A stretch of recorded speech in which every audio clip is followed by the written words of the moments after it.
especially me. Fortune favors the brave.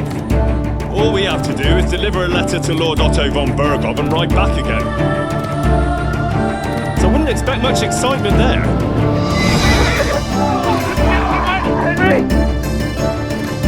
My boy, war is a nasty business. It is better to have your head on your neck and your foe on his knees than the other way around. These days we have all sorts of vagabonds. I urge you all to be vigilant. You know who I am!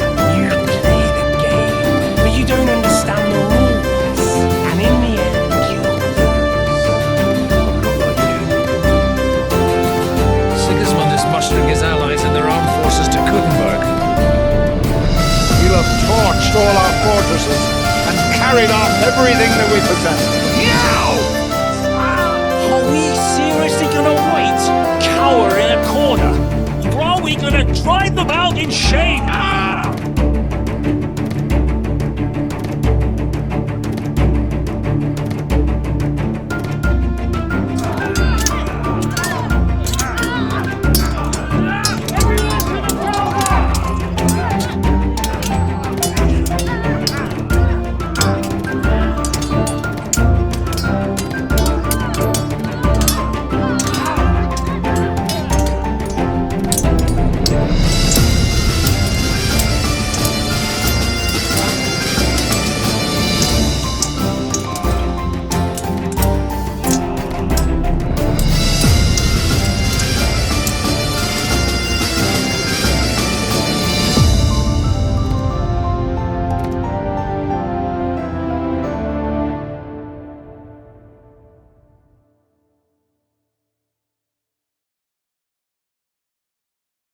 Ở tập trước, Kinh Lươn, Miu Văn Zic, khi biển và đất ca đã bị nhím biển bắt lại. Kinh Lươn bị nhím biển giữ làm con tin, đem giao nộp cho cá than, trong khi 3 người còn lại thì nhốt vào ngục và bị tra tấn dã man. May thay, Catherine, một nữ mật thám do đất ca cải vào thành Trotsky, đã đánh gục lính canh và giải cứu họ khỏi ngục. Nhân lúc trời tối, Miu Văn Zic đã lẻn vào phòng của Istvan, giết chết hắn và lấy lại thanh kiếm bảo vật mà cha anh đã trao cho anh trước khi chết, nhưng lại bị tên Istvan này cướp mất. Trả bố về cái kiếm này. Xử lý xong tên trộm kiếm, Miu Văn Zic cùng Khỉ Biển và Đất Ca được Catherine chỉ đường thoát khỏi thành Trotsky. Từ hầm rượu, họ đi qua hang bí mật của Tê Con và Phan M.U. và thẳng tiến ra ngoài bìa rừng gần đó. Sau khi thoát khỏi thành Trotsky, Khỉ Biển tạm biệt 3 người bạn trẻ, trở về thông báo tin Kinh Lươn bị bắt với các lãnh chúa đồng minh và tìm phương án giải cứu. Còn 3 người họ sẽ đi hướng ngược lại, tới thành Kuttenberg để tìm thêm đồng minh giải cứu Kinh Lươn.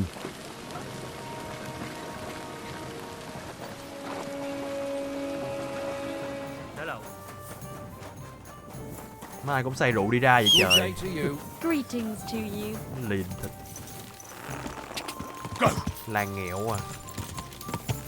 Ủa thành to chưa? Wow. Quá thành to nha. Go. Ka.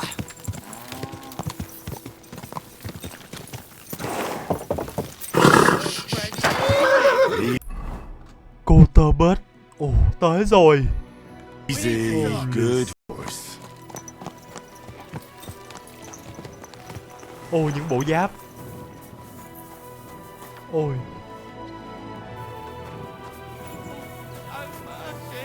Do a good deed, and God will repay Thanks you. for the herbal brew you sent me. My shoulder's feeling a lot better. Herbal brew. Ui da. fountain. Đúng thành phố bé luôn á. Where does the water come from? Here, in the middle of the city.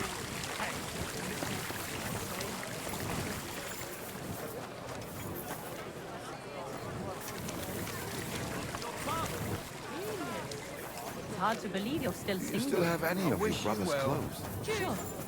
Ủa, cướp hết cái thành này. Lần trước là theo vụ chính là chúng ta đang tìm thành viên cho hội ma men này. Cùng với lại ông Zic này. Mấy ông này là ông Zic là ông mà đã từng là kẻ thù của mình, nhưng sau đó là đồng minh. Thật ra cái ông Van Vergot là cái ông bên lãnh chúa bên Joski. Thật ra ông đó ông giữ ông Han còn sống là để kiểu như lấy con làm con tin. Cho nên là việc cứu lúc đó là cũng là một phần là trong kế hoạch của ổng mẹ rồi. Bây giờ thì Han vẫn bị bắt. Thế là chúng ta phải qua bên Kuttenberg này. Chúng ta lại tìm ông Han tiếp, cũng như là tìm đồng minh để chống lại bên ông Van Vergot kia, với lại các cái ông đã từng giết bố mẹ của mình. Đấy. Thì theo nhiệm vụ thì mình đang theo Catherine để đi tìm một ông tên là Goskin này. Don't fuck with me, you whore son. I'm broke Anyway, so fuck it. You don't have to mind. If you're gonna... Tôi đang tìm Goskin. I'm looking for a fellow called... What's that got to do with me? If you want to Ủa? nose around here... Ủa này chưa dịch à? Ủa dịch rồi mà. What that got to do with me? You want to know around here? Trên đất này là ai? Could you tell me more about this? No, I couldn't. We don't Không phải talk nói to được. strangers here. Chúng tôi không nói chuyện với người lạ ở đây. Làm sao tôi đã tìm được Where ông can I này? find this Chenyak? He'll be here somewhere. He usually sits next to Hugo, our oldest regular. Thường thường ông ấy sẽ ngồi kế ông Hugo. Bình thường là như thế. Right. Why did you do that? Như ví dụ quán rượu sao? Ông này NPC. Hay quá, hay quá. Hay quá. Come on then. Vậy thì nhào vô đi. Hay quá. Hay. Con mà đánh cho tới mai mất. You'll regret that, fucker. Good day. Goskin. Không gì hết ông ơi. Hey, that sound? stop fighting. You. It's just you. Để trở thành kẻ ăn mày rồi. Peace and quiet I'm are sorry. things of the past. A regular for life. And beyond. This is unbelievable. Hey, Đóng cửa lại đi. Người ta đánh nhau kệ mẹ người ta đi. Stop beating him! Rồi ngồi xuống đi. Nói chuyện con. Hey? Don't hit him! Is that today's special? Or is it part of the decor? Nếu nói chuyện được luôn rồi. To the stocks with him. stop fighting. Trời ơi, mẹ đi không đánh nhau à. Greetings to you. Tôi đang tìm I'm Goskin. looking for a fella called Goatskin. Aye. But I reckon I ain't gonna tell you nothing. Why not? Because I don't know you. Đúng and vậy. you don't look like you fit in here. Và có vẻ như là nó kêu là mày không thuộc ở đây. Và có vẻ như mày cũng đéo phải mặc đồ ở trong này. Nói nhanh lên, tôi không có thời gian. Tôi giống như các anh. Anh là ai? Tôi mời anh uống rượu. Tôi sẽ giúp anh việc gì đó à? You don't know me, and you don't want to tell me anything. I get that. But I'm sure there are things I can... Of course there is. But we're mainly looking for... Ever since this town got a new lord, Đảm bảo we've nha. had to use a bit of violence now and again, innit? Kể từ khi thị trấn này có một lãnh chúa mới, thỉnh thoảng chúng ta cũng dùng đến chút bạo lực, phải không? Tôi không phải nói I bậy. don't have any problem with violence. Most times a fella tells me that, it ends... Anyways, if you want to join us and get some jobs, you'll find Goliath there, and he'll let you know if... And if you get through that alive...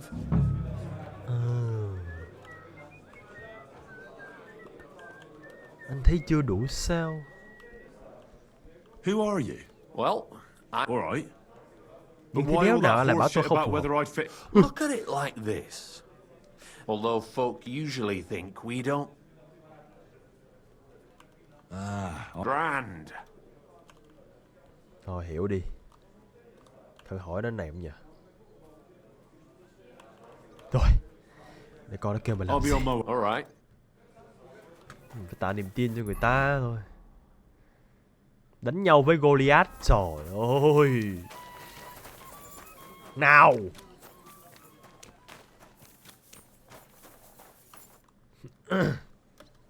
Nhạc sent me.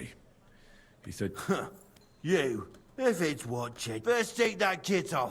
Take Đầu off tiên all cởi your mẹ armor. giáp ra. Best strip off on top, or at least to your shirt. Nói chung cởi hết và không có đồ vũ khí là được. Don. well, You again.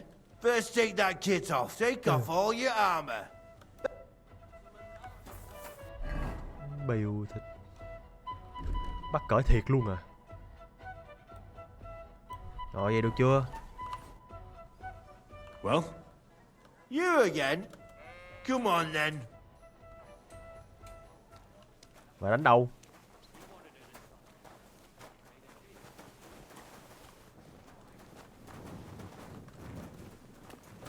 I'll get you.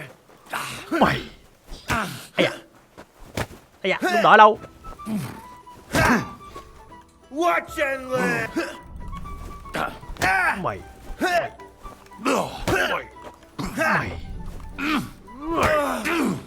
Mày. Muốn biết counter. Mày biết counter. Counter. Counter. Counter. Đủ chưa? Bandage. Quick. I hope that's enough. Còn lại đồ đã. You surprise me. Not many fellas can stand up to Goliath. you know how it is. Càng to thì The khi bigger they ngã xuống come, càng the đau. harder they fall. Nghe hay. It's all in the technique, innit, mate? You ain't wrong. If you want to give it another go, have a word with Mole. We have this contest, if you get my drift. Lại đi đánh I'm lộn looking rồi. for goat skin. Aye. Thing is, ain't nobody seen him here for a few. But he used to come here. Aye. He was here day in, day out. Only this time, some burly lads came here and duffed him up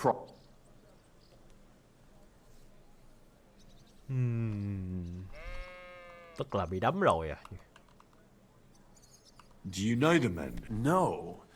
But there were some Jews among them, and that's pretty odd. Seeing as... Why did they give him such a beating? Well, Goatskin is a right. I reckon this time it was about his big gob. The last week he was coming, throwing glint around. And when we squeezed him about... And does this... He didn't say. We didn't swallow his yarn about spying anyway. We reckon. What happened to Goatskin? Does anyone know where he is now? No word. But I reckon he's holed up somewhere, licking his wounds. Seems he stuck his nose in a wasp's. If you're going to look for him, try it at night. He don't stray far when he's on the job. He goes after drunks. So I try asking in the... All right. What does he look like, though? He can't be the only... God's truth. But you'll know Goatskin when you see him. They call him that. He's got a dent in his forehead. Một vết lõm you could trên use trán. for a game of marbles. Có thể dùng để chơi bắn bi.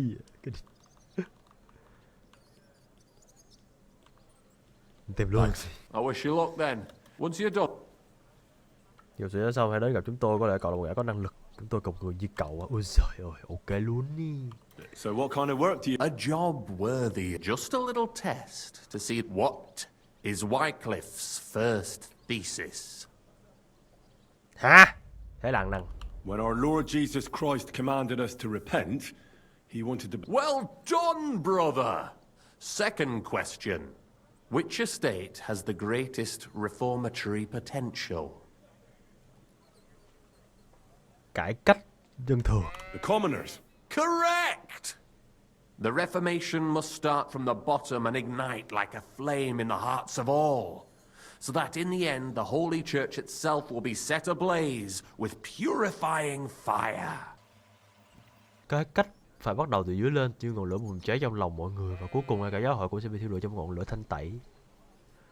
Tôi biết các anh không bình thường, tôi anh thật sự khiến người ta bất ngờ.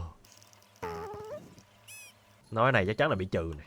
After I talk about goat skin, you thought we were just paupers, but now let's see who's the poor. Last question. Who is the rightful king of Bohemia? Wenceslas là ông nào ta? Ký Google nè. Wenceslas. There's no doubt about it. Indeed. All right. Now let's talk about the job. Maybe this will disappoint you a little, but it's he who will secure your place in our humble company. Điều đó mới có thể yêu cầu lại trong băng nhóm tồi tàn của chúng tôi, một băng nhóm nổi loạn, một băng nhóm của những tội xây buộc. From what you've said, I gather you're not spying for Sigismund. It's rather the other way around. We call ourselves the Guild. We profess the ideals of equality and brotherhood. Our only law, worldly justice, is as fickle as a common whore. Justice for me or the gallows. Aren't you afraid to end up there? Friend, one must be willing to... Sigismund is a này đen lắm nhá. And the church and the magistrates are but a lowly whore spread. As long as we go against Sigismund and honour the scripture...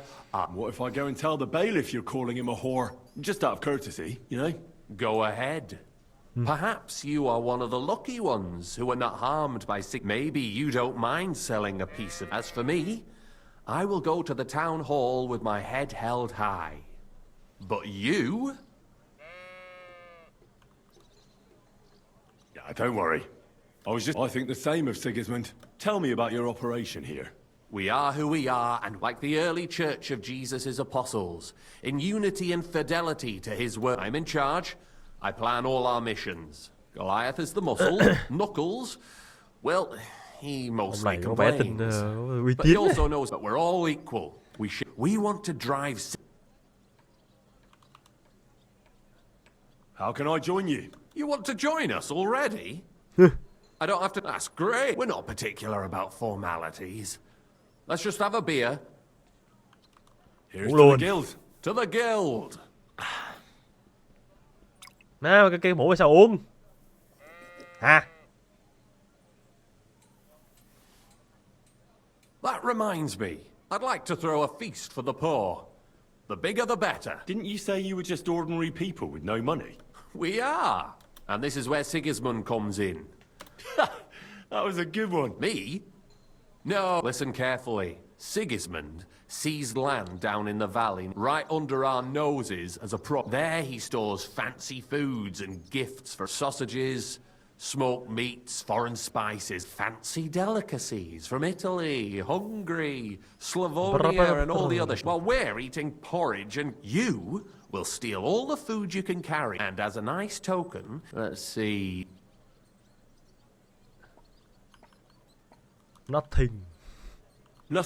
You're such a cheapskate, aren't you? It would be nicer to get at least one head from the greengrocer. Let him eat for once what we have in our... But I'm warning you right now, no. Don't even think about slitting any... The job isn't to punish some poor sod on guard duty. Got it. What should I do with the stolen food? You'll give it to the beggars. Let them feast like kings for once. It's not hard to find poor people. There are also tents full of them in Minor Street. Church, when you're done, come and see me. Sigismund, can I expect it? If you need some tools, stop by. That's all I can help you with. Vai cá bèo. All right. Good luck. Farewell. Mẹ tóm tắt là ông này là cũng theo bên phía Wenceslas và cũng phải nói ông Sigismund. Sau đó ông này có một hội kiểu theo chúa và chống lại bên Sigismund. Sau đó là mày hỏi mày muốn tham gia không thì coi như mình cũng ok tham gia, xong mình phải làm một cái nhiệm vụ gì đó cho ổng. Thì có một cái nhiệm vụ là có một bữa tiệc của hội bên Sigismund gì đấy, sau đó là mình sẽ đi lấy đồ ăn của tất cả bên đấy, là một bữa tiệc hoàng gia, sau đó mình chia cho người nghèo hết. Dài vãi biều. I'll have some wine. Người hát rong. Greetings, how can I help? Tôi tìm có I'm looking for this vagabond. Is he a miner? Don't think so. A thief. I'd ask the miners in any case. I only pop in now and again. God be with you and have a pleasant evening. Ôi, evening.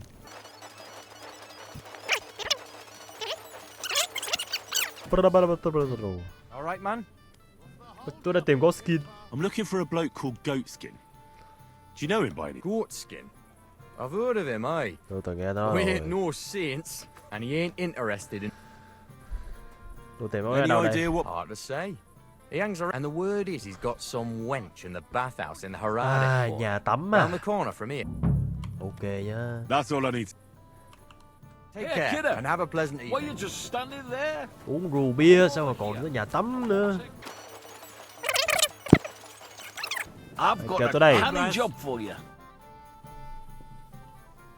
Có việc cho tôi à? I'll tell you, we could use a canny bloke like... Set yourself down here. And if... Không cần gì.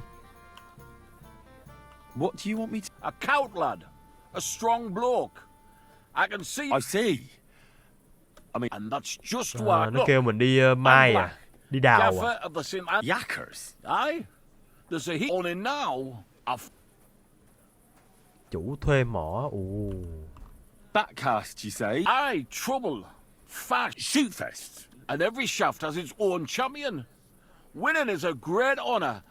But this year it's fucked. And the gì Saints fuck? are behind. This and He's no on your on what stand. and who? Ông này nhiệm vụ trong nhiệm vụ đào mỏ hay sao ấy. So We need a fella. There'll be a heap of chicken. Hôm nay vụ phụ rồi. where can I find? No bother. It's in the Italian quarter. All right. The Saints. Nhạc There's only one way. Ui, dài thế. All right. I'm glad you'll definitely. Thanks. Rắc rối của thợ mỏ. Này đợi dịch làm mà đẹp. Tìm lại cờ hiệu bị đánh cắp. Take care. À. And have a pleasant evening. Thế là bên kia họ ăn cắp cờ hiệu của bên này. Sau đó bây giờ nhờ mình phải đi tìm giùm mà. Chúng ta tắm thêm nè. I'm looking for a bloke called Goatskin. Goatskin?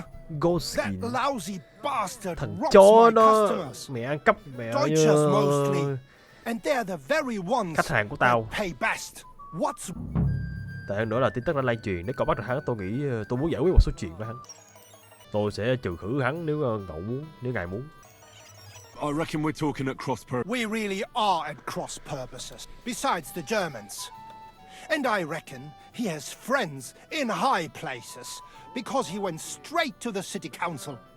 Not good for business. Thằng nó có bạn How will it help trong you if I find Goatskin? kiểu như chính quyền. Schindel complained to the council mainly, so if you tracked down Tại vì his hắn things vô xong rồi cứ and ra bình returned thường. them to him, he might drop... Có skill đã cướp thứ gì? Any idea? No idea. Không biết. I'll see if I can find. Great. Right, you are. Now, about that Goatskin. What do you want to know? Do you know how to find God skin? Trốn ở đâu? Not the faintest idea. I asked at the Black Bé đi Horse. tìm. What did they tell you? They claimed not to know anything. Trông như nào? Like any other tramp. Vừa dơ bẩn vừa ghê tởm. And Cho he's nó got có a một vết dent lọp. in his head, the nip. I reckon that's where his wits fell out. I'll go and look. Aye. Right. Möge Gott mit dir sein. Careful! Christ! Cái đầu lộn. Pardon me. Beer. Này trên tấm sắt à? Giới thiệu bản thân. Greetings. What? Cậu lại. I'm Cậu Heinrich. là Henry. I'm Udo from Taubisch. Taubisch. Nein, Tauberhof. Aha. Ebenfalls. Spitz. Tụi em nên về nhà. Do you know? Ein gutes Kind? A good A child? good kid. Yes. No, no. Ah, yeah.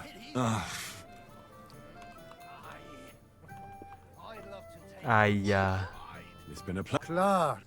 Bald. It happens. Just watch where you're going next time. Trời ơi, giờ biết tìm ở đâu má ơi.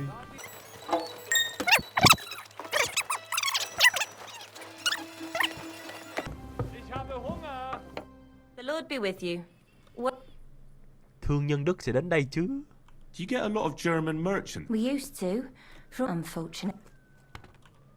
How come? I don't know, but it's a pity. Merchants tend... They'll come back, though. There's one German who he's cooked. He just drinks here. Drinks and plays dice. Almost every evening. Thanks. You're welcome. But still... Có nhiều khi nói chuyện and have a pleasant evening. Đặt bẫy để đối phó với Godskin. Miu đặt bẫy chơi xúc sắc à? Vậy là ông này là vừa chơi xúc sắc, vừa trộm cướp, mà còn vừa ăn cắp la làng à? Việc kiếm ông này mệt thế nhờ. Tôi phát hiện ra rằng Godskin chuyên săn những thương nhân người Đức. À, có lẽ vì họ giàu có và không chống cự mạnh, nhưng vì Godskin nên gần đây không có nhiều người đến tắm. Tuy nhiên có một người tên là Udo vẫn đến vào buổi tối, có lẽ hắn ta sẽ giúp tôi dụ Skin ra ngoài. Udo chắc phải là cái ông say rượu kìa. Nhưng có cả bạn gái ở đây.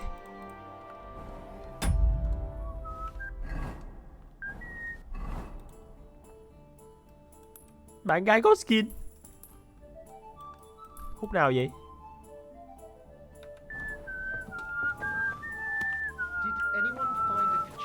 Chị nè. Hay chị này. Hay là bà chủ quán đây. Could one of the girls have taken it? Are you suggest... Greetings to you. I'm looking for a fellow. Do I know him? That fucker is the bane of our lives. Tôi sẽ đánh gã một trận. I'll go and sort things out. So you should, and give him one or two. Do you know where he might be? How should I know? If he'd wring the bastard's neck in a trice. Last week alone, he robbed...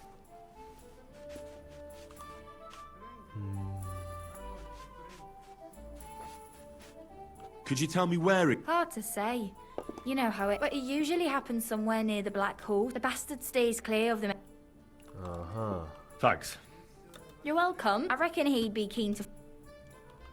God be with you. Cũng thế. Have a pleasant evening. Rồi nói chuyện với ông này đã. Listen...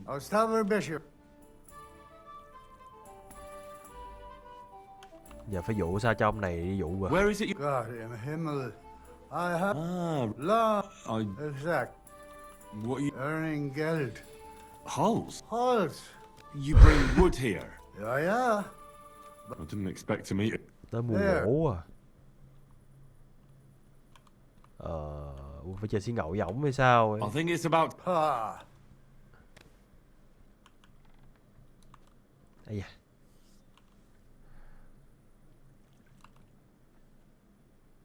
We're about to close the place.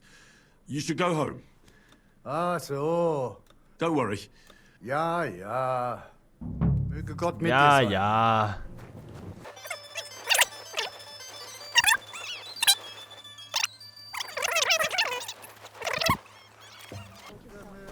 Đây.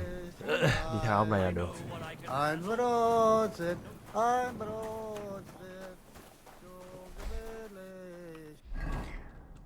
Theo dõi thương nhân người Đức. Mà muốn bắt cái địch đấy, chúng ta phải là cái địch. Tôi sẽ cướp trước. Đây lợi thế.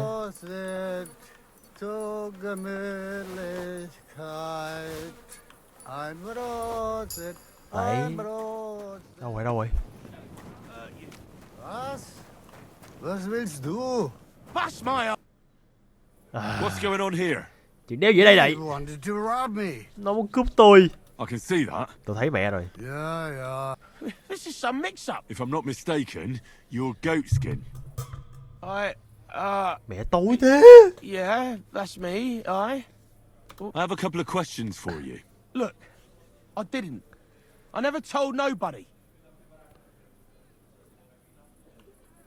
Who the hell is Samuel? You weren't sent by... I wouldn't be asking you if I was. You know, like...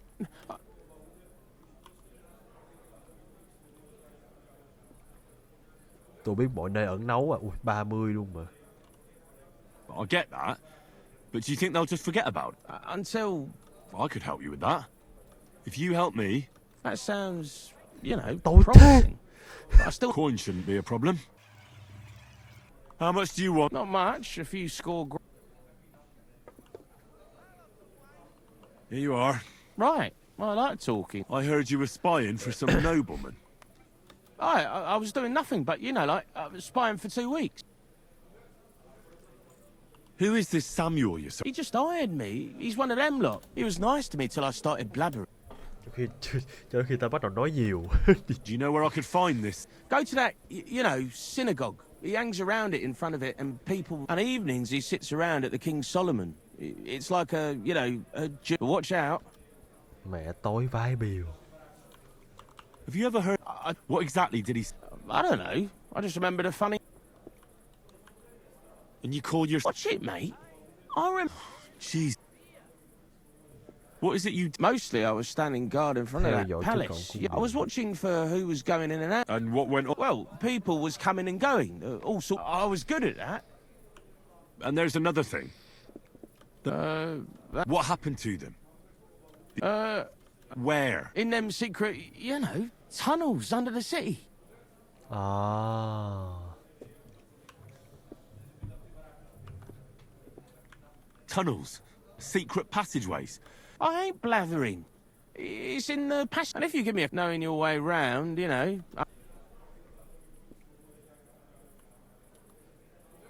Look, Goatskin, just because I was nice to you once, doesn't mean you tell me what you know, right? Well, no need to... Goatskin, spit... Oh, all right. It's like this. I know them passageways because this old thief gave it to me. And when I, you know... A treasure map? No. I swear, on my... Big difference. I flogged it to this thief. Called himself? Aye. He was angry, so watch out. The gallows is guarded to stop quacks cutting off the dead. Cảm ơn nhiều chăm biếm. Thanks. That's me through. I'd better be off. Off you go. Ôi. I'll be with you. Sholem. Are you lost? Or what? Goy. Goy? You do not know this? Sorry. I'm looking for... What do you want? Is that you? There are many Samuels here. And... I'm looking for John of Liechtenstein. John. I heard you... I'm sure Samuel knows a lot. But I do not see why he should tell you.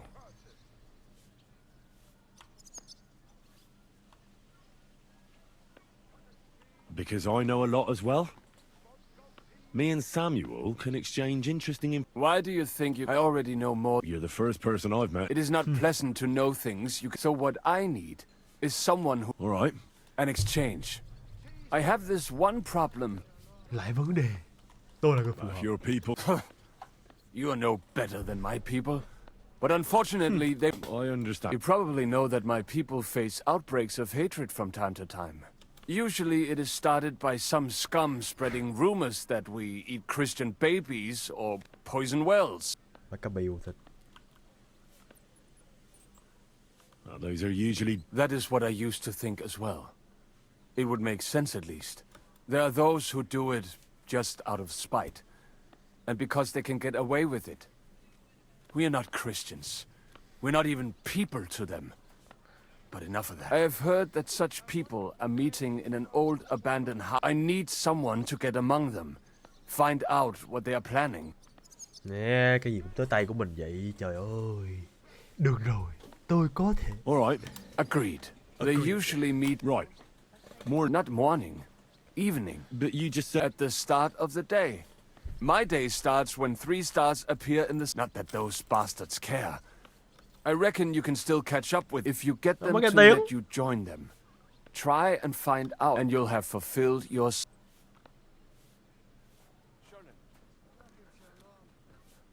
And then you'll tell me how to find Lick. That was my... Yeah.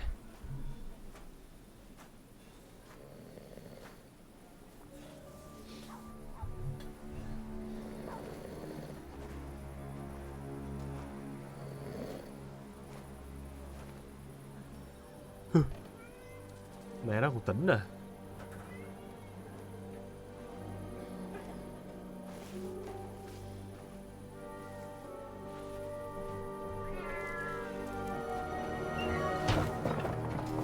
Hey! Hey! Open up! Open up! Mẹ bẫy à.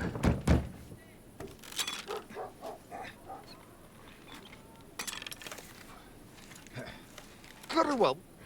What are you doing, Moishe? Futsakapora, piece of junk. Never mind. We'll cut this shit down. Mẹ cái tao đổi giá được không? Cái gì tiêu cho luôn. Burn in hell! Come on then. Áo. Dạ. You shit! Đạo nó chém cái nửa máu à. Wait! Don't kill him. Đừng giết nó. You're gonna beg for mercy. Má biết ngay mà. After this, mẹ bẫy à. We can make a deal. We have some of your people. We can exchange them. Our people? What the hell are you talking about? We caught some of them yesterday, trying to get to Liechtenstein, just like you. No, I'm after Liechtenstein because I need to talk to him. I'm not his enemy. But if you know where he is, you better take me to him. Right now.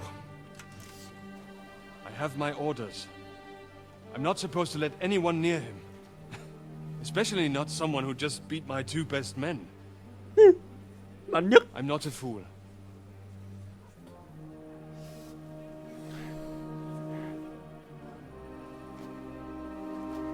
Right. I'll go unarmed. If that'll convince you. Thằng này đã hiểu nhầm mình.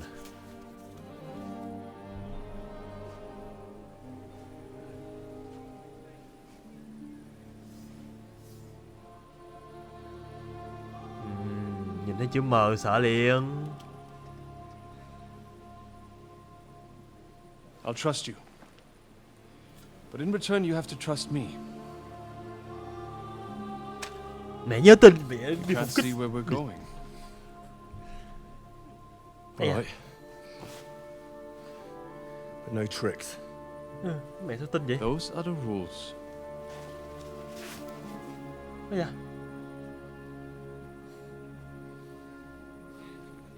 Về hai thằng lính. Hai lính tuổi nhòn.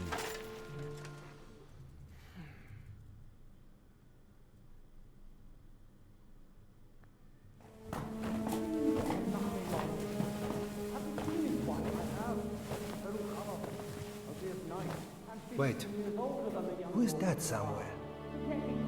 We will soon find out. Let us in. Wenches or the neighbour's daughter, any dirt you can dig up. Off you go! Oh, who have you brought now, Sam? Nghe tên I'm not nghe entirely quen nhỉ? sure, but he says he knows you and absolutely insisted he had to talk to you.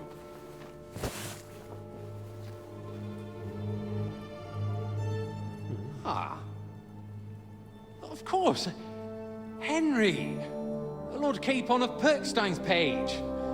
We met on Mẹ my bộ visit đồ to đẹp Rath. thế anh trai. He's all right. Lord Capon's escort and bodyguard. Quite. Quite. But tell me, what brings you here? Well, that's quite a long story, sir.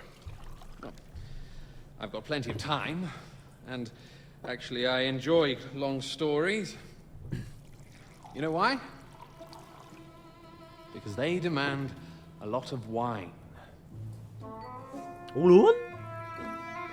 Please, take a seat and tell me everything. Bộ đồ đẹp đấy. Người quen gì cũng cướp thôi. If I'm not mistaken, Jobst sent you to von Berkhoff with a message. How did that go?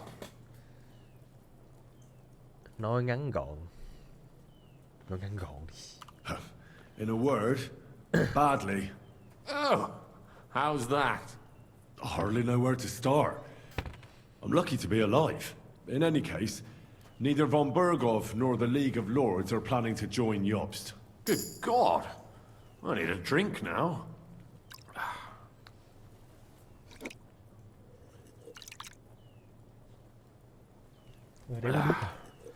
But did you manage to deliver the message in the end?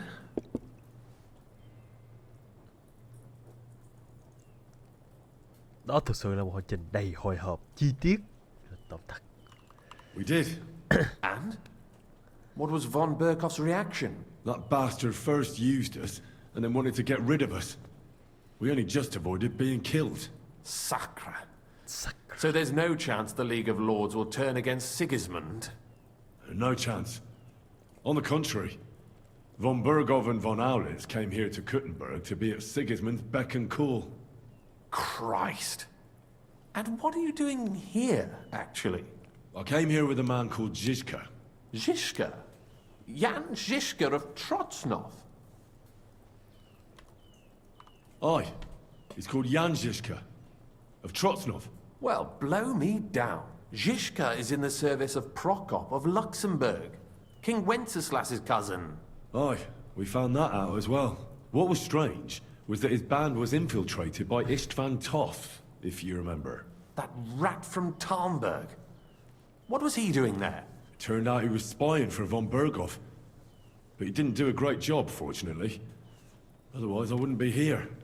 I am starting to get confused. That makes two of us. Maybe we'll understand better if we get drunk. Nếu gì uống hoài vậy? You're not holding back, I see. Your health, then.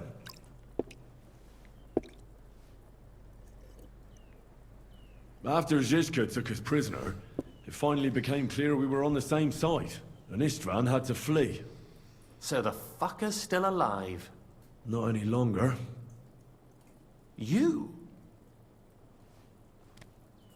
Well done. Let's drink to that. To our enemy's death.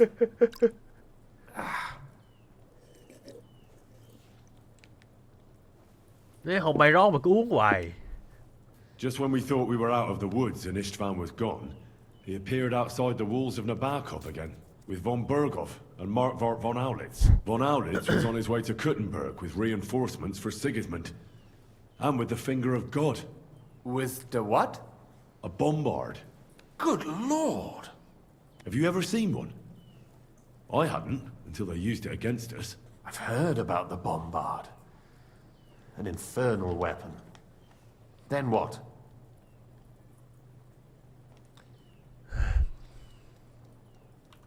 We didn't have a chance.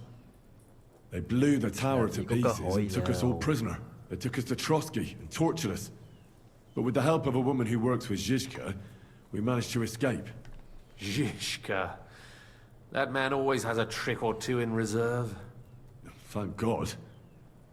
While we were making our escape, I crossed paths with Toth, and finally took my revenge for everything he did. Dull moment with you, I see. To happy endings, then. Mà ông này bộm rượu vậy. Có khi nào ông này tí nữa say quá mà vô một cốc đồ Where is luôn nha. Lord Capon?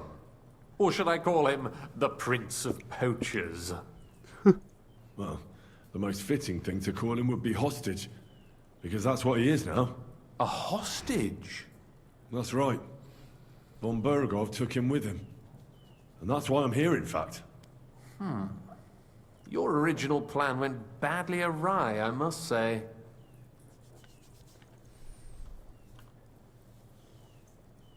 Đó là cái ban đầu của cậu đã gặp vấn đề lớn.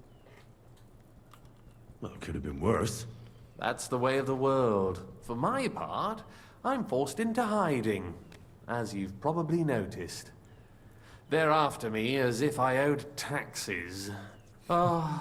If only I knew what Jobst would say. I know exactly what he'd say as it happens. You do? I spoke to Jobst just after we arrived at Suchdal. He expressly forbade me to look for you, or try to rescue Capon. That damned... Did he say why? Aye. He said you can look after yourself. And as a nobleman, Capon has nothing to fear in captivity. Jobst. Tôi hiểu ý ngài ấy.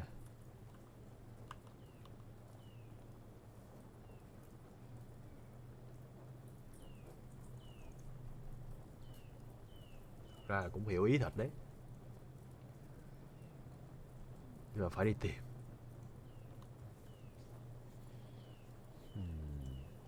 Ý thì cũng hiểu, nhưng mà kêu mà không làm gì cũng không đúng. I must admit, I see his point. He has plans. He wants to take advantage of the truce while it lasts. And he doesn't want to provoke Sigismund into starting warring again. And he's probably right about Capon. Nobody's going to throw away the chance of a fat ransom, or waste a nice opportunity for blackmail. It's true I can take care of myself, but the old schemer could at least have warned me, whatever his plans might... Zizka sees Jobst as a pain in the arse, too. I mean, he's not fond of him. And he doesn't approve of his plan. Cái thằng vừa đánh à? Then I expect he and I will see eye to eye. Although I prefer a different strategy to braining all and sundry with a mace. Even so, what brings you to me? Thằng vừa đánh. You didn't take this risk just to tell me what Jobst is like, or that I should carry on with what I'm doing. No. My first concern is to rescue Lord Capon, whatever schemes Jobst is dreaming up. And then...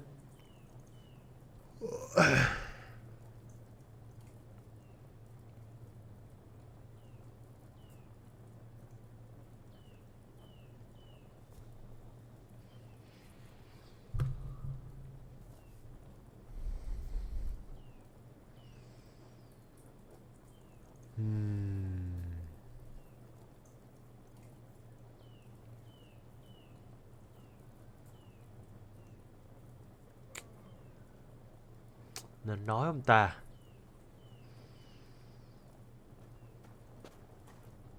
Cũng không nên nói.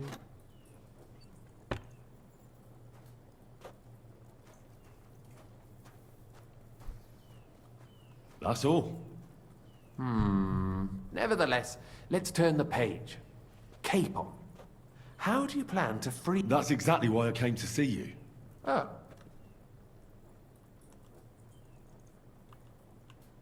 Because you move in certain circles. And... You conspire. You hear all the rumors. So? So you might know where they're holding him. Sigismund confiscated the property of some... And he divided the property up between his loyal followers. He seized Malashov Fortress from the Rutards, for instance. And... Yes, that is so. That was before von Berkhoff was in these parts. Lại hàng kia nữa But if he's kìa. here now, where else would he be but in Malashov? And if von Berkhoff... That's where his captive will... Correct. Capon, it...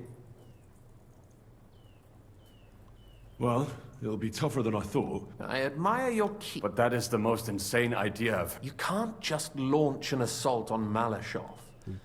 It's a strong fort. Or long ladders and lots of men. Careful! Jobst ordered us not to stir up trouble. But if Vanished how? I don't know yet. But like I said, Malashov belonged to the Rutards. And I think if you pay a visit to Sir Kunslin Rutard and convince him you have... Like what? Who knows? Perhaps Lord Rutard knows of a back... And he might not be averse to an arrangement with... Well, I wouldn't get my hopes up. But it's the best we've got. Sigismund seized his fortress, but, surprisingly, he let him keep his palace in the city. It's right next to the Italian court. All right. Once you have some news, you know... Come to think of it, I've no idea. We're in the Jewish quarter, in the basement of the King Solomon Tavern, below my tavern. Goyim do not just wander in here, but I will tell... Thanks, all right. Good luck, and be careful. There's bound to be spies swarming. Tell me about it. Danger is my daily bread. Rất nhiều phe quá, không biết ai. Cái đã làm gì ở Kuttenberg? What are you doing here in Kuttenberg? That's a good question. George nghĩ ta là đáng đẹp của ông thinks ta. I'm his spy. You're not. I gave him some information before I had to go into hiding. Jobst thinks, quite foolishly I might say, that... You don't believe Jobst's plan will work? Trusting your own plan tends to be a big mistake. And the backup includes all of Sigismund's opponents. They can't do much on their own. Why are the Jews? Because I asked them to. Most Christians avoid Jews. And probably wouldn't... Besides, The local Jewish community have no love for Sigismund or von Berkov. They know von Berkov? Sadly, they do. Von Berkov instigated a pogrom in Prague. Not long ago, those who survived fled here. Why would he need convincing? Sigismund has made many enemies in Kuttenberg. He kicked off it, but he's not stupid. He hasn't completely beggared it. He just made them fear it. I'd rather call it caution.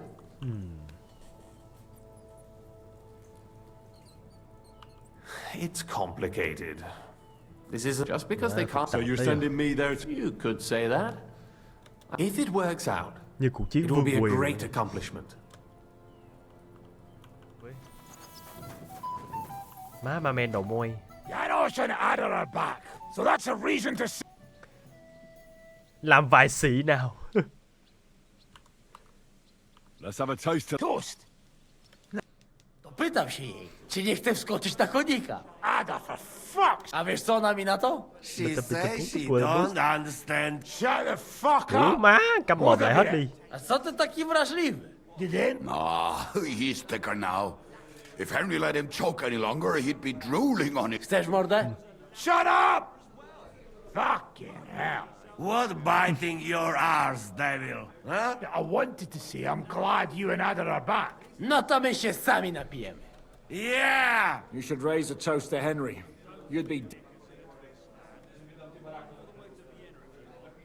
Ủa rồi. Suppose so. Ungrateful bastard! That we should all thank Henry for bringing us up. Vì tất cả anh em chứ. Vì nhà vua. Vì tôi. To all of us. I hope it not... To us and to Henry. I glad to drink... To Henry. Za tę śliczną cycatkę z łaźni. Only then... Uống vì cặp ngực You tôi have trong gia tộc more, là no? Tell us about it. Điều đó cuộc có chuyện gì xảy ra? Jack chết rồi. Bohuta muốn cải tà quy chánh, còn Matthew thì vẫn còn muốn tiếp tục làm đảo chích, nhưng mà bị mình giết mẹ rồi. I also found he grew tired of your pack. Zdradziecki za... What did he say? Nothing nice, I'd imagine. What about the... Raniek thì chết trong bãi cướp heo rồi. And Raniek is... Somebody ram died. Not quite. But it was... Kurwa! Don't feel bad, hey? What about the... And Behuta, so he could pass the Lord's... Co za jeło? He got fucked. Má thằng hổ với thằng chết trong bãi cướp heo. That's it. That's everyone. So, unfortunately... Mẹ cái chết đau đớn phải đái à. So, to loyal... Yeah, to us! Bia chảy như nước. W moim ogródeczku rośnie różyska. Nie chcę, nie napoję. No. A teraz ty! What did he say? Rất hân hạnh. I'd be delighted. Underneath our windows, water flows so clear. Take my little horse there and water Cái nhóm này him, nó my muốn bị đánh dear. nhau được không vậy? I won't water him though.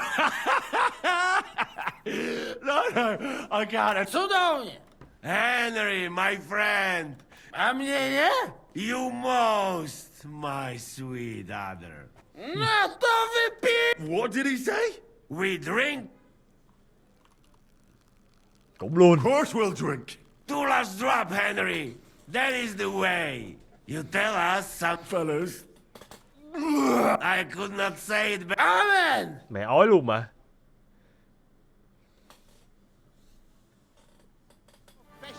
Properly. Do not waste your time with the local amateurs. Đánh nhau mẹ đi. Schönen Tag. Was will... Who are you? Who are you? Ich bin Menhard. Tôi là Manhart. Ein Meister des Tôi từ Langschwerts Frankfurt. aus Frankfurt. You will know. And with whom do I... Henry. Heinrich. He contributed to... Since you carry such a name, I offer you a duel. Tên bạn hay quá, tôi You muốn can offer prove bạn you một too trận chiếu. possess the courage and soul of a... When you show me how you handle a sword... Are you the best word out here? Are you really? Richtig. If you do... All right. Wunderbar. But the Schwerter will be blunt, aber kein Harnisch. Sure. Just training swords. Good. Take off the steel and armor.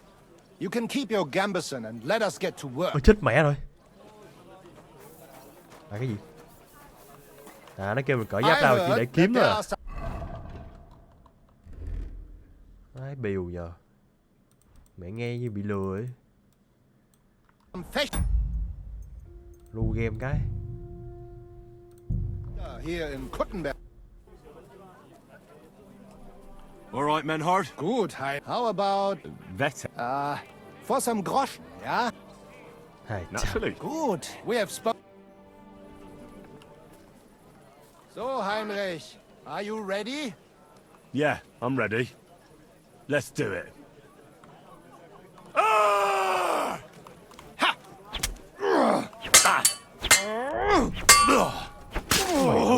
Đấu kiếm.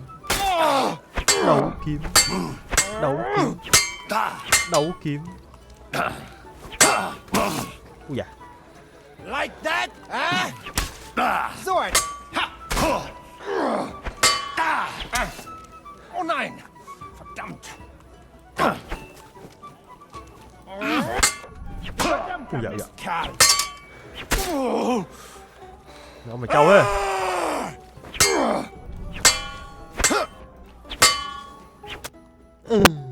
Bể đầu chưa? That's enough. Đủ rồi. You know full well you've no right to conduct the art of sword fighting here. Mày đã có quyền để tổ chức That's the thi đấu privilege kiếm of ở đây. our brotherhood. Halt die Klappe. I am Meister of Longsword. You well know this right we have from the charter of your King Wenzel himself. Meister Menhard, let me remind you that your petition was discussed by the town council, and your claim was rejected. That decision was not just, and it went against the will of your king. There's no use arguing, Deutscher. The council Đánh lộn represents mẹ the đi. king, and the council has decided in his name. Nicholas of Prague here is also a master longswordsman, and we don't need another. Any more than we need your foreign poses. Right then. So while we face your Nikolaus or any other man, we shall see then who is der wahre Meister and who is just full of hot air. Well, I'm ready when you are, Master Menhard. No, I forbid any dueling here. Master Nicholas, do not allow yourself to be provoked by this German cockbaiting. Hai kiếm này đang No doubt where they come from, they would rather hack each other in the streets than respect law and order. But here, we have more sense and dignity. kiểu Master Longsword. If anyone is to clash swords here, it will only be when our brotherhood convenes a tournament, not when some Hundsfott feels like it. Fick dich, du Metzgerschwein. Enough of this, all of you. Đánh nhau mẹ đi. The council has decided this matter, and I won't waste any more time with your squabbling. Tổ chức mẹ cuộc thi cho nhanh. You've infringed on our regulations, and it's not the first time. You'll pay a fine. Scheiße. That is ungerecht. Not just. And you will be banished from the town, so that nothing like this happens. Vãi cứt. Nói dối à. My husband of all king. Councillor, Menhard and Arn are friends of our good King Wenceslas. That's why they have his charter, isn't it? Tôi là bạn của ông You don't want to treat someone of that stature like a common criminal or troublemaker. Show them the fuck courtesy. Trampling their honor and dignity underfoot is the same as trampling on the honor and dignity of our king. Easy, Master Butcher. Kindly leave this. So, Master Henry. Henry here is right in some respects. You have a charter from King Wenceslas, which, in truth, I cannot simply ignore. You will not be banished from the town, but I warn you, should this be repeated again, it will not be overlooked. Không tổ chức đấu kiếm nữa, không là bị đuổi. Yes. Good. Nevertheless, you have actually been conducting the art of sword fighting. You shall therefore pay a fine, to which the Kuttenberg sword fighting brotherhood will be entitled, for the which also applies to... Councillor, that would be all well and good if things were as you... Because Meister Menhard here was not conducting any sword fighting art. Horseshit! What else would you be meeting up here with swords for, eh? If he had actually been conducting the art of sword fighting, but Master Menhard here was only defending his honor in a duel. Yeah, that... Every man has the right to defend his honor. But tell me, how exactly did... Chip hin. I promised Menhard a horse, but he hurt his leg on the way. Richtig. I didn't want to pay him back, so... Das stimmt. I understand. Mẹ, But remember next time, Menhard, hiểu take a tiếng gì. stick to a thief. Verstanden, Ratsherr. Komm, Heinrich. We are lodging in the Schenkel Kaiser Karl. We will discuss our business. Look here, Menhard. Warte. Third? The horse? But... I only made that up to get the councillor off our backs. Vielleicht. Nope. Aber... So pay up, or I will beat it out of you.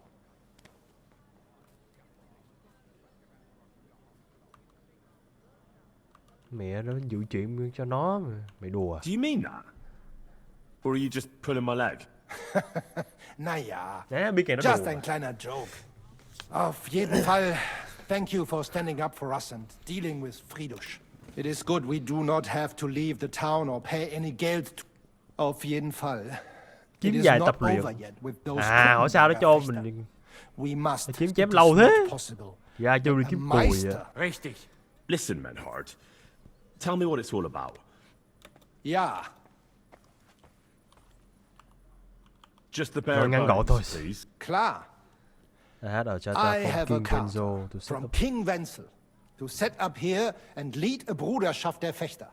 Aber the Kuttenbergers invited Meister Nikolaus aus Prag and set up their own Bruderschaft. And the Stadtrat confirmed it and rejected our right. Vielleicht because Sigismund is here and King Wenzel is captured. And also the Metzger Emmeram has much influence.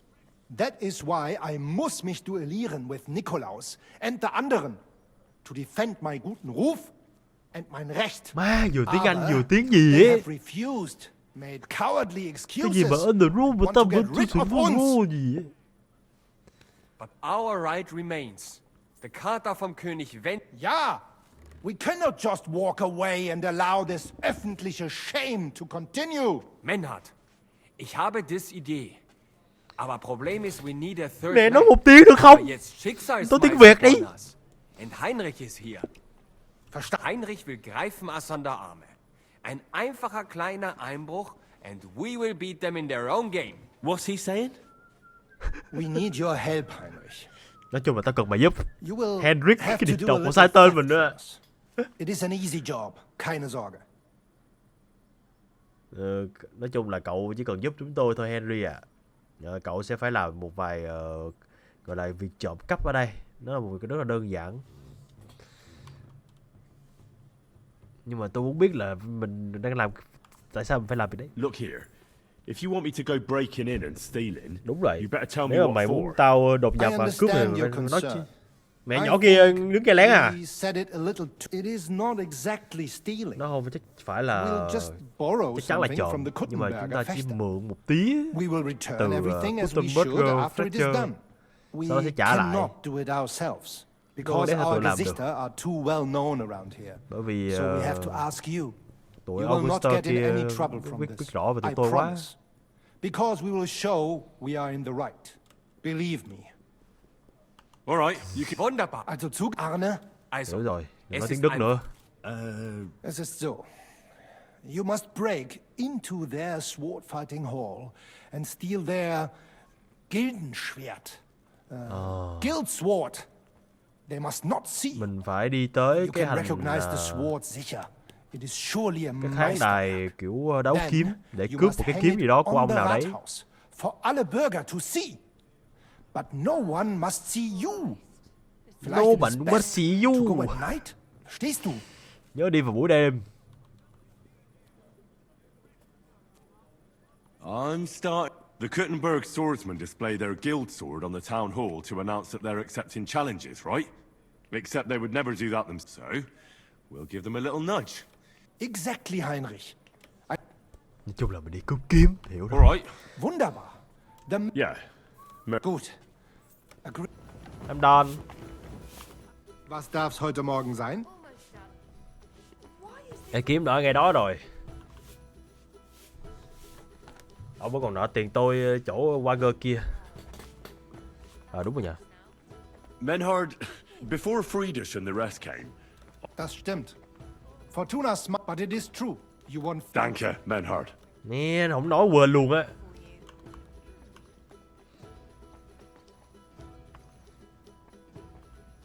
Master Menhard? Wunder. Let's go right now. Sure. Natürlich. Ừ. Chuyển cảnh luôn. Fucking thieves. No, no. Má thằng trộm này.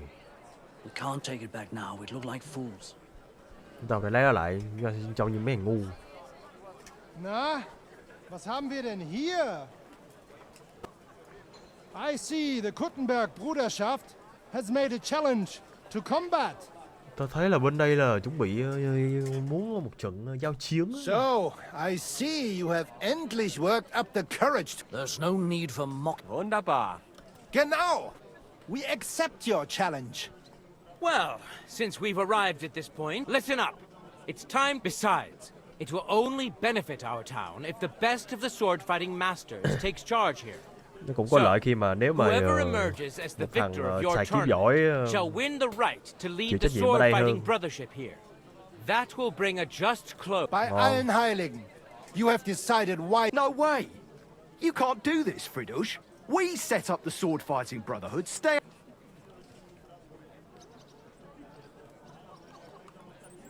Menhard has a charter from the king. He's entitled. Shut up! This is a matter for the burghers. Calm yourself, friend. All right, Nicholas. Let's show them Deutschers how we saw. Because we ain't afraid of no one. 3 members of our brotherhood will fight with 3 of yours. Ba đấu Each ba. will have a bout with all 3 opponents, and we'll see who wins. You're Schwindler. I agree with Emmeram. Kein Problem. We also have one promising student, nicht wahr? I will fight with you. Richtig. Gut, Heinrich. Agreed then. Don't you worry. We'll cry. I look forward to crossing swords with. Ja, komm, Heinrich. We must prepare. So, Heinrich, you have heard it yourself. We shall engage the Kuttenberger and confirm our privilege from King Wenzel to operate, and it is all due to you. You can count on me, Menhard. It will be. Genau. 1.3 cũng được. But first, we must make you one of us and accept you into our Bruderschaft. All right. Nein, nein. You must only take an oath and undergo a test. We cannot just take everyone. That is our Trời ơi, aim. còn phải You làm gì must đây? show that you have some skill with a Schwert and that you will not bring us shame. Surely that's not necessary. Naja, but you fought well. Yes. So, we can. Trở thành thành viên của hội anh em kiếm sĩ á. Yeah. Menhard, I'd like. Certainly. Let us go somewhere. Each new member must pay for acceptance.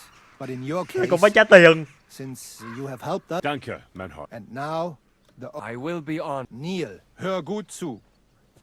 Do you solemnly swear that you shall act honorably and justly, and that you shall not bring shame upon your name or mine, or bring disgrace to the sword-fighting Bruderschaft? That you shall defend and adorn the reputation of the Bruderschaft, tôi đồng ý. and that you shall diligently train, that you shall thus place your hand. I swear by my father. I swear, and by the soul of my dear departed, I do so. Stand, Heinrich. All honor to you, Heinrich. And now listen, it is not important to strike, but to strike. I'll remember that. Good, Heinrich. Let me know. Người ta sẵn sàng mẹ luôn rồi. Nhào vô. Menhard. Wunderbar. It is high time. Today, 2 sword-fighting brotherhoods will match Kiếm their giải đấu à. The Kuttenberg Brotherhood. Glory to Kuttenberg! Kick those Germans' asses, Emerham!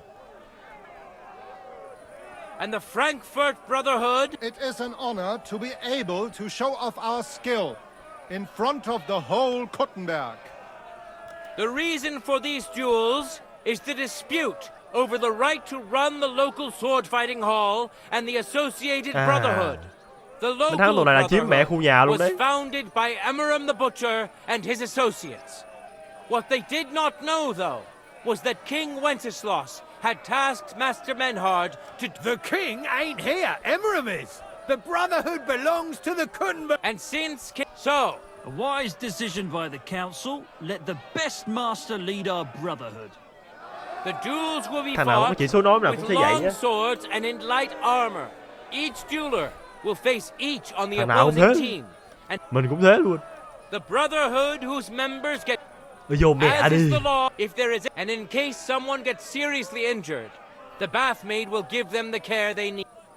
Or Father Tobias will perform the necessary... But I do not think it will... Now that everything has been made clear, you will fight... Das geloben wir. By God Almighty. All the requisites have been satisfied. Therefore, let us proceed to the first duel. Master Menhard against Lindhard. Ủa, đó 1-1 trước à? Mẹ cố lên. Trời. Cố lên bạn ơi. Cố lên ơi. Đánh lên. Vô chưa? Như nào? For the glory of Kuttenberg, let the duel begin.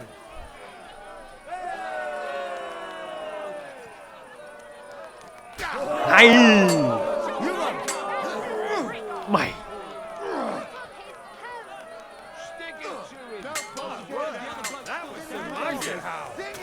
Hay. Ui, thằng kia tủ liền. Thế cũng làm hộ kiếm sĩ. Mẹ nhanh vậy.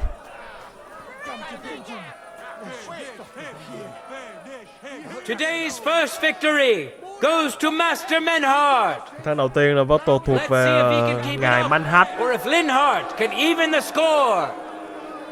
Get ready for the next round. Ây da, BO3 à? Let your steel ring. Fight. Mẹ mày, ông mình đánh là ngứa thế. Mày. Sorry. Dạ, ông binh mẹ Kuttenberg kia trông non lắm. End of duel. Mày thắng dễ vậy. People of Kuttenberg, behold, Master Menhard proved his mastery.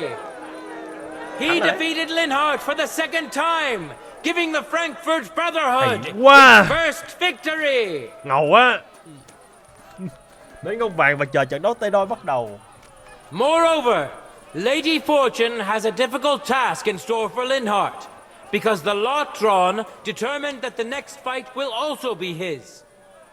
This time it's Henry who will face him on the side of the Frankfurt Brotherhood. Cheer for both fighters. We'll shortly see which of them will best his opponent. Ông nói nhiều quá, đánh nhau đi ông ơi. Kiếm mà. Ready? Go for it.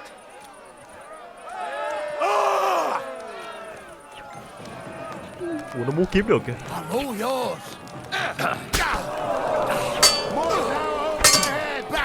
Mày.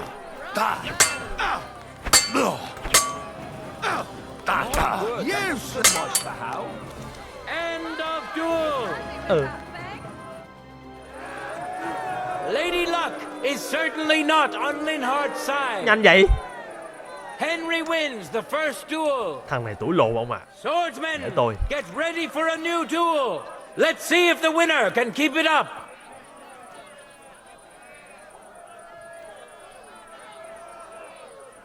Contenders, get to it. For the cross!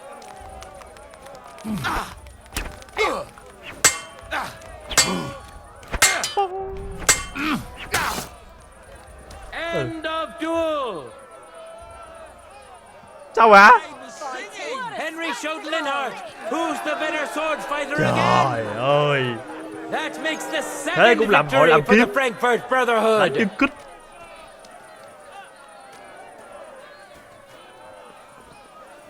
Tôi thắng rồi ông ạ. Ông mà giống Wolverine quá. Thắng rồi còn chờ gì nữa. Mẹ trận cuối này có mẹ cất skin này. Tại sao vậy? Ui, không có ai sẽ hy sinh vậy?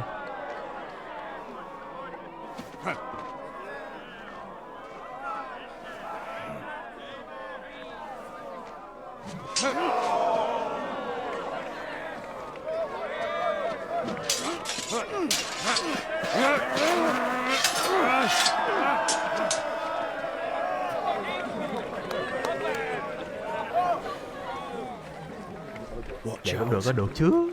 He's coming round. Coi chừng.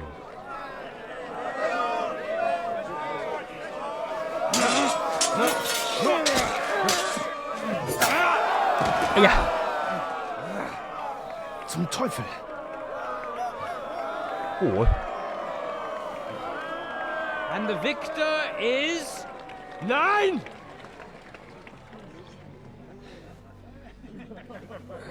Nè dữ vậy, thắng 3 trên thắng 3 trận rồi đấy. Hilfe Gottes. 4 mày đéo bỏ cuộc, chắc chắn là như thế rồi. I will continue. You're brave, but foolish. Mày dũng cảm đấy This nhưng will mà not ngu ngốc. end well for you. Yield. Nó sao không có kết thúc tốt đẹp đâu. Niemals. Arne does not yield. Ta không bao giờ đầu hàng.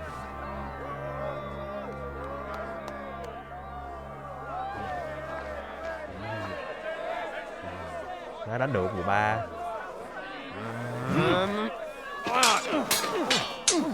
Nó chết luôn rồi, phải kích.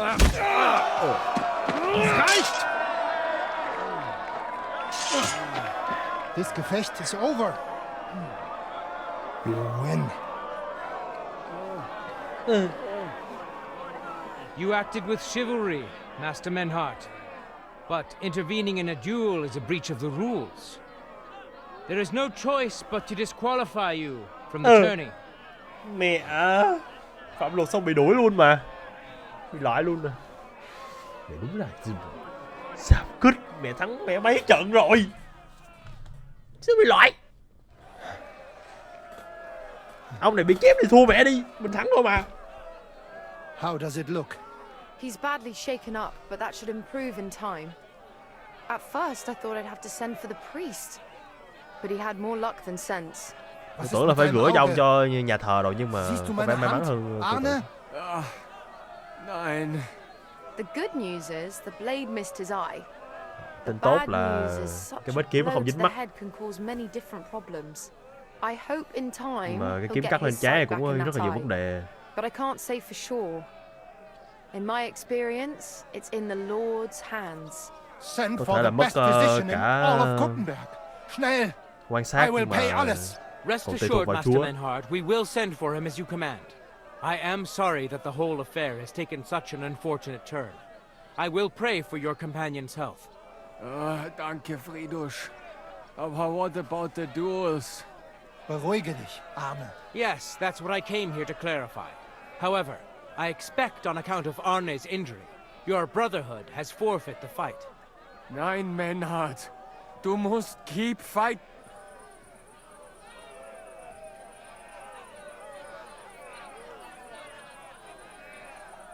As Arne says. Heinrich had recht. I want to duel Nicholas. I understand your wish, Mất một người nhưng vẫn đấu được. but I can't grant it. You've been disqualified. Scheiß drauf. Ông này thì bị loại tại vì ông này tham gia vào giữa trận chiến của thằng kia. You better get Tức out nghĩa là of chỉ my còn way. mỗi mình tôi à. I'm warning you, Menhart. You Verdammt! Listen. Nicholas has defeated Arne, and Arne is in no shape to continue. So all 3 victories go to the Kuttenbergers. Menhart, you defeated Emmeram and Linhart, but you can't duel Nicholas. So 2 victories belong to you, and 1 to the Kuttenbergers. The only one who can still fight for you is Henry. He already defeated Linhart. So the score is 3-4 in favor of the Kuttenbergers, with 2 duels left. Nếu mình thắng cả 2 trận đấu của hai thằng kia thì win luôn.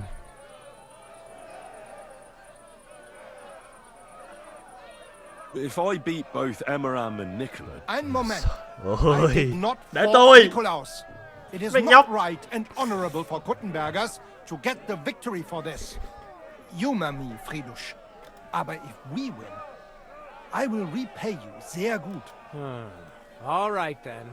The score is tied. So if Henry beats both Emiram and Nicholas, you'll get the overall victory. Who's Heinrich? Fight for us. Also Tôi bạn ơi. I won't let you down. Well said. I'll be waiting for you in the arena where you'll face... Mấy nào đến góc vàng mà chợ trận đấu với góc mẹ vô luôn. Hear ye, hear ye! Arne the German can't take part in further duels due to his injuries, so 3 wins go to Kuttenberg. The Frankfurt Brotherhood has won 3 rounds, but so has Kuttenberg. Master Menhart cannot duel against Master Nicholas since he's been disqualified from further Giải thích rounds. nữa, hiểu hết rồi. Their duel will not count at all. That leaves us with only 2 duels left. Mày thua rồi con. In the first, Henry will now face Emiram. Hàng này à? Ủa phải. Mày thua chắc. Ui chộp được đi.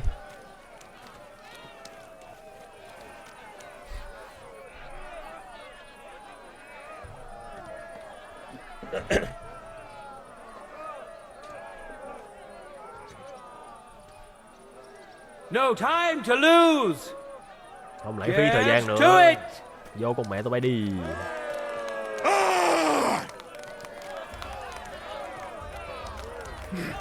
So much shit kicked out of him. I can shit it from here. End of duel. Henry put on a great show and won over Emiram.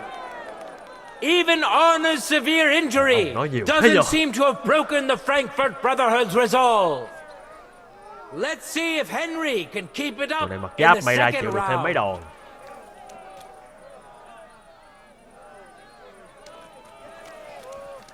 Contenders, get to it.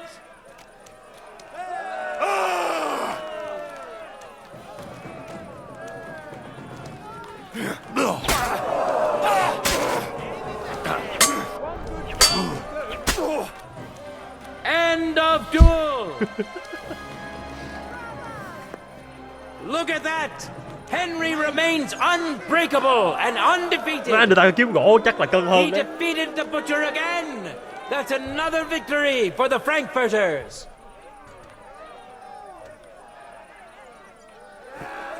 Good citizens, wise counselors of Kuttenberg. It is time for the last duel. Here, Master Nicholas will take up his sword again to face none other than Henry.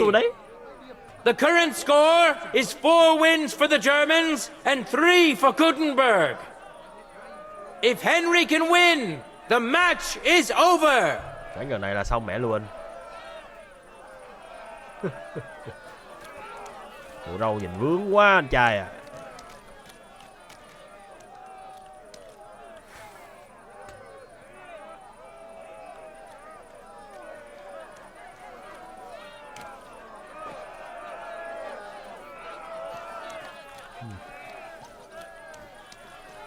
Contenders, forward! For the cross! For the cloth. For the cloth. For the cloth. For the cloth.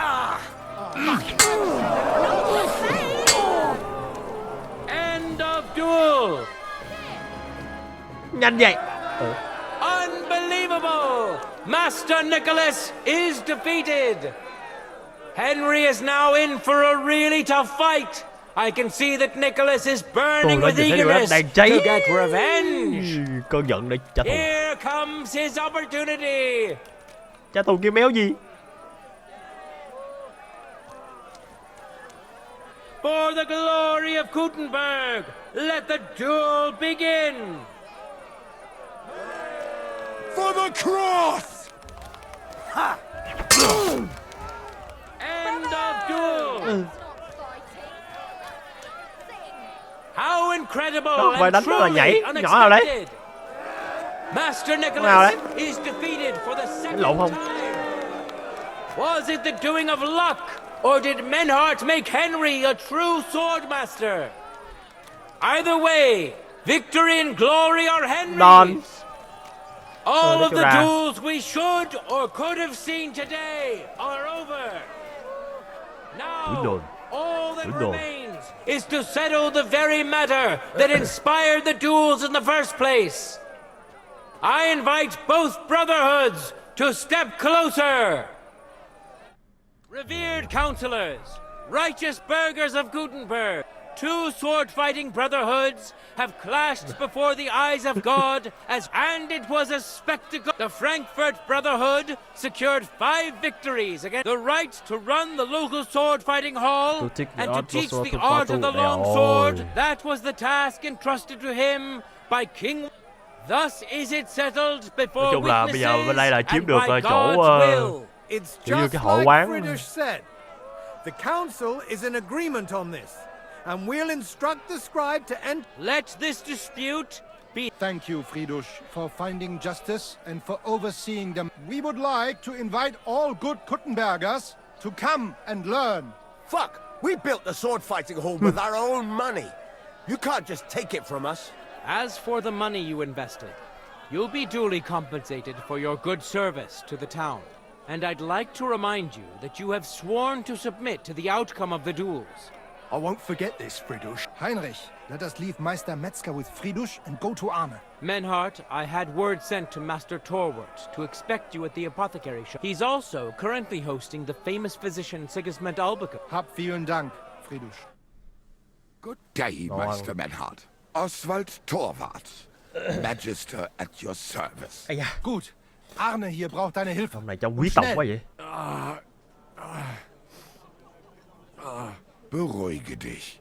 I know everything. Herr Albicus, in just a short while, Arne will receive treatment fit. Gott sei Dank. Tell me about your fight before. Rumors spread like wildfire, but they have not yet. Letztendlich, we won dank Heinrich here, and our claim was Heinrich fought for us, and fortunes. Genau, Heinrich. Glory to you.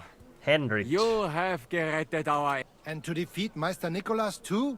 Dạ gì ạ? Kingdomcome 2 bạn ạ. Unglaublich, Heinrich. You know, Menhart, Henry of Skalitz is no easy mark. I'm glad to hear. Gut, Heinrich. Good, do not get too betrunken when you are celebrating. Good. We drink out of joy for my recovery or out of sadness for my eyes. I'm sure it'll... Wunderbar. Menhart. Of course. The quiet and pitch of shit we do him good. Can I be of any... Danke. Bis bald.